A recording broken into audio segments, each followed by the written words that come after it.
And as you'll be aware, Minister, an important part of education provision is outdoor learning, which can be fantastic for learners of all abilities and ages, and which can benefit them in so many different ways. And indeed, of course, North Wales has some of the best outdoor education centres in the country. However, throughout COVID-19, the access to those centres and that activity hasn't been possible in the usual way, and has unfortunately hampered the education of some learners as a result. I do welcome your recent announcement around overnight stays at residential outdoor centres, and they're allowed for primary school children. And there's been some funding made available too.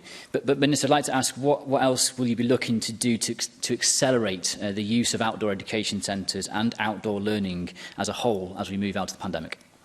Well, I thank Sam Rowland for that very important question. I certainly do acknowledge the important role that outdoor learning plays in providing our learners with a wide range of experiences, and that will become actually even more important in the context of the new curriculum that we are introducing.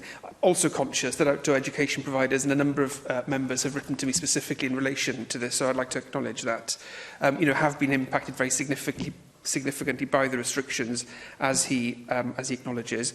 The Residential Outdoor Education Fund is intended to be a contribution to some of those costs which centres will have incurred as a consequence, a £2 million fund to seek to address that. As he rightly says, changes have been made to facilitate trips by primary school children, and the First Minister has announced today, and we'll be saying more about this in the Chamber later, further relaxations allowing up to 30 children from organisations to attend residential centres over the summer holidays.